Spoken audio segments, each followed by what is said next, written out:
का पुराण का वर्णन चल रहा है। बहुत ही सुंदर शब्दों से इसकी रचना की गई है गीता के द्वारा। क्या कह रहे हैं यहाँ पर? सबसे पहले मध्यलोक में जम्बूद्वीप में और जम्बूद्वीप में भी सुमेरु पर्वत का बहुत सुंदर वर्णन चल रहा है।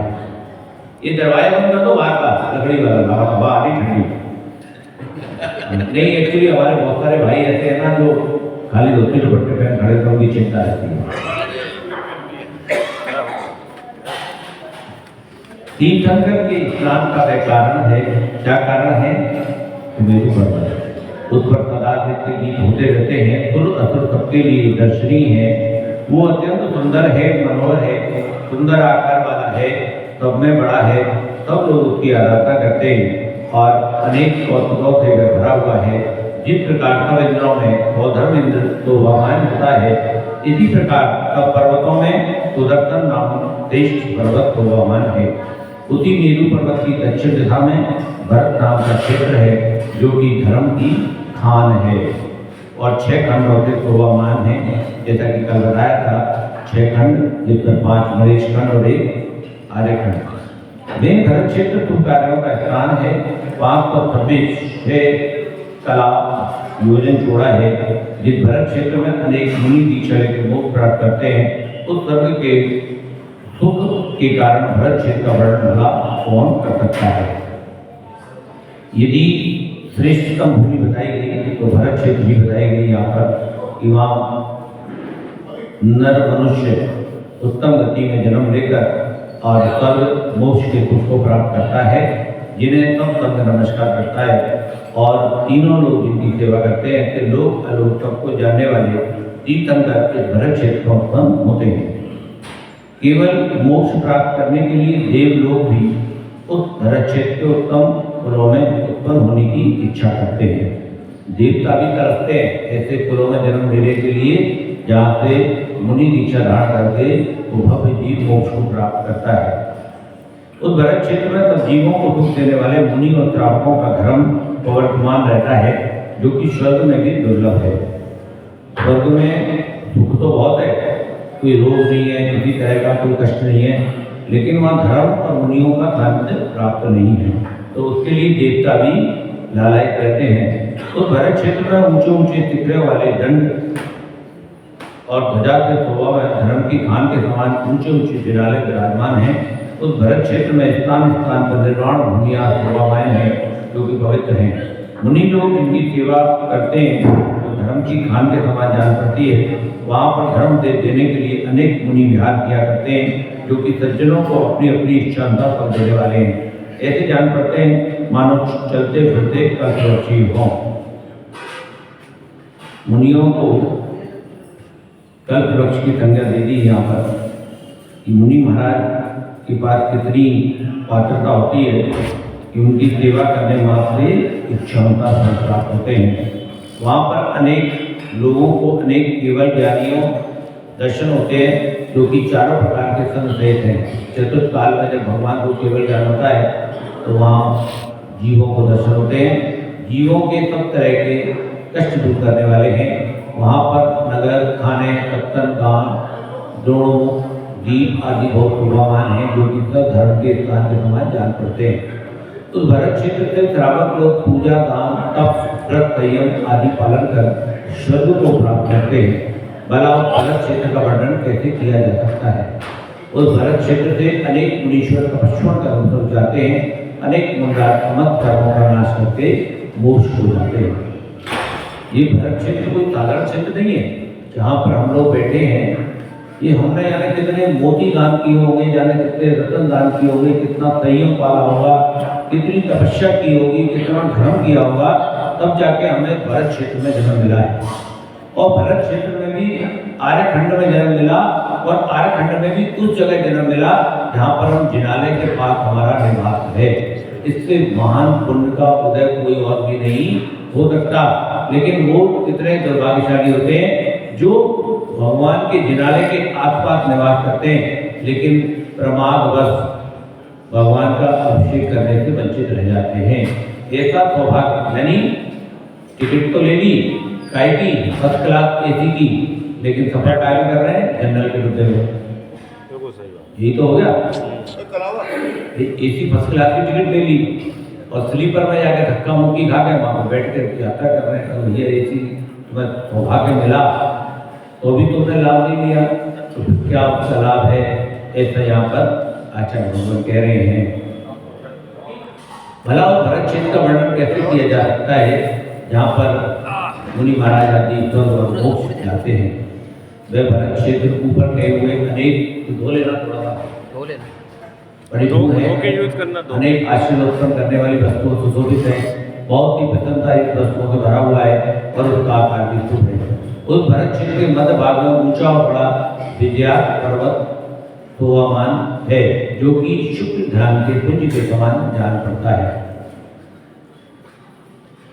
वह विजया पर्वत 25 योजन ऊंचा, 50 योजन चौड़ा, ऊंचाई का चौथाई अर्थात 6.25 योजन भूमि के भीतर है। उसी विजया पर्वत में 50 योजन लंबी, 8 योजन चौड़ी 2 गुफाएं हैं, जिसमें किवाड़ आदि सब लगे हुए हैं। उस विजया पर्वत पर भूमि से 10 योजन ऊंचे बढ़कर उत्तर दक्षिण दोनों दिशाओं में 2 सीढ़ियां हैं। वे दोनों सीढ़ियां 10-10 योजन चौड़ी हैं। इस समुद्र से उस समुद्र तक लंबी हैं। उस सीढ़ियों में दक्षिण सीढ़ी में 50 नगर बसे हुए हैं, उत्तर सीढ़ी में 60 नगर बसे हुए हैं।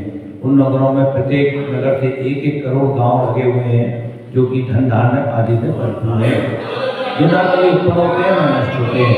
इन सीढ़ियों में 10 योजन ऊंचे चलकर पहले के समान ही उत्तर दक्षिण की 2 सीढ़ियां और हैं, जिन पर व्यंतरों के नगर बसे हुए हैं। उसके बाद 5 योजन ऊंचे चलकर 1 से 9 फुट हैं, जो कि अधोभाग के समान ऊंचे हैं। उनमें फुट के ऊपर भगवान अनंत देव का अत्युत्तम जिनालय है, जो कि अनेक तरह के रत्नों से जड़ा हुआ है और सुंदर है। वो दिव्य जिनालय स्वर्ण में है, रत्नों के बने हुए श्रृंगार कलश आदि उपकरणों से धर्म की खान के समान शोभामान है। वहाँ पर सब देव पूजा की सामग्री लेकर भगवान की पूजा करने के लिए आते हैं और सब उसमें आनंद में डूबकर पुष्पवृष्टि करते हैं। वहाँ अनेक विद्याधर प्रतिदिन विमानों में बैठकर जय जय शब्द करते हुए भगवान जी की पूजा करने के लिए आते हैं। इसी प्रकार गीत गाती हुई, नृत्य करती हुई विद्याधरी भी उस जिनालय में भगवान की पूजा करने के लिए आती है, देवांगनाओं के समान शोभा देती है। जो अकृत्रिम चैतालय है वहाँ पर रिद्धिधारी मुनि महाराज जा सकते हैं, या विद्याधर जो होते हैं जिनके पास विमान होते हैं वो जा सकते हैं। उस चैतालय में कितनी ही नृत्य करती हैं, कितनी ही भगवान की पूजा करते हैं, अपने आनंद के अत्यंत रस में मग्न हैं। कितनी ही विद्याधारियाँ बाजे बजाती हैं, कितनी ही विद्याधारियाँ बड़े उत्सव के साथ भगवान जी का कितनी ही विद्याधारियाँ भगवान का दर्शन करती हैं। इस प्रकार देव देवियों से तथा विद्याधरों से भरा हुआ गंभीर शब्दों से भरपूर वे चैतालय धर्म रूपी महाकाल के समान जान पड़ता है। कितने लोग वहाँ पूजा करने के लिए आते हैं, कितने लोग वहाँ पूजा करके वहाँ से निकलते हैं। इस प्रकार वह चैतालय समों के समान शोभा देता है। फिर भला उसका वर्णन कौन कर सकता है। इस प्रकार अत्युत्तम चैतालय सुशोभित वन वैदिक है। वे सिद्ध कूट नाम का कूट विजया पर्वत पर प्रसिद्ध है। उस कूट के सिवाय बाकी के जो 8 कूद हैं उन पर वैदिक वन बावड़ियों से सुशोभित देवों के नगर बने हुए हैं। इस प्रकार भरत क्षेत्र को विभाग करने वाला विजया पर्वत भरत क्षेत्र के बीच में शोभामान है, जो कि कुंद के फूल और चंद्रमा अथवा शंख के समान सफेद वर्ण का है। ऐसा जान सकता है मानो यश की राशि ही हो, वहाँ पर बादलों पर होने वाली वृष्टि सदा पड़ी रहती है। ऐसी जान पड़ती है मानो मेरू पर्वत पर श्रेष्ठ जल से भरपूर भगवान की अभिषेक की धारा हो रही हो। उस विजय पर्वत का ना तो कभी दुर्भिक्ष होता है और ना कभी भय होता है। वहाँ पर तथा धर्म से सुशोभित चौथा काल ही बना रहता है। वहाँ की प्रजा 3 वर्गों बटी हुई है। वहाँ पर ब्राह्मण वर्ण नहीं है। वहाँ की प्रजा बड़ी भारी विभूति से भरपूर है और सदा धर्महीन है। वहाँ पर व्रती तपस्वी चरित्र सुशोभित और ज्ञानी भी मुनि बहुत से विहार करते रहते हैं। वहाँ पर नित्य दृष्टि सर्वथा नहीं है। वहाँ पर ऊंचे और अनेक प्रकार की शोभा से सुशोभित ऐसे तीर्थंकरों के बहुत से जिनारे शोभावान हैं। वहाँ अन्य देवों के मठ कहीं पर दिखाई नहीं देते। इस विजयास पर्वत पर त्रिदेव देव के कहे हुए सनातन अहिंसा धर्म की ही प्रवृत्ति सदा बनी रहती है। वहाँ पर वेद आदि में कहे हुए धर्म की प्रवृत्ति के दिखाई नहीं देती। वहाँ के समस्त मुनि सब ग्रस्त श्री जिनेन्द्र की कही हुई जिनवाणी का ही सदा पाठ करते हैं। अन्य भूतों की कही हुई वाणी का कोई वहाँ पर पढ़ता सुनता नहीं है। वहाँ के वनों में अनेक प्रकार के फूल लगते हैं। पुण्यवान मनुष्यों के लिए भूख की सामग्री वहाँ पर स्थान स्थान पर विद्यमान है। वहाँ के मनोहर वनों में विद्याधारियाँ अपने पतियों के साथ सदा क्रीड़ा करती रहती हैं। फिर भला उस प्रवर्तक का अवलंबन करना चाहिए। वहाँ की बावरी कमल मुख निर्भर मुखों से सदा हंसती है। स्त्रियों के समान लहरें डूबी स्त्रियों को उठाकर बहुत अच्छा नृत्य करती रहती हैं। जिस विद्या पर्वत पर देवलोग भी अपनी देवाओं का स्वर्ग से आकर क्रीड़ा करते हैं, उस उत्कृष्ट शोभा का वर्णन भला क्या करना चाहिए। उसी विद्या पर्वत की दक्षिण श्रेणी में रत्नोपुर चक्रवाल नाम की प्रसिद्ध नगरी है। उस नगरी के चारों ओर रत्नों का कोट है और वे नगरी नित्य है, कभी नष्ट नहीं होती, बड़ी मनोहर है। मणि में वेदिका से जम्बूद्वीप की दूसरी पृथ्वी के समान सुंदर जान पड़ती है। उसके चारों ओर शीतल और गंभीर खाई शोभावान है, जो कि सदा बनी रहती है, दूसरे समुद्र के समान जान पड़ती है। जिस प्रकार प्रमाण और नय के समूह से जिनवाणी सुशोभित होती है, उसी प्रकार नगरी भी मणियों से जड़े हुए ऊंचे ऊंचे भारी दरवाजों से सुशोभित है। उस नगरी के मध्य में भगवान जिनेन्द्र देव की ऊंची चट्टानें विराजमान है, जो भी कोई स्वर्ण में और रत्नों के किरणों से भरपूर है।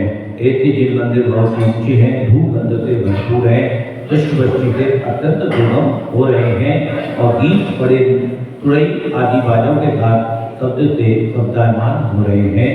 बोले शांतिनाथ भगवान की जय हो।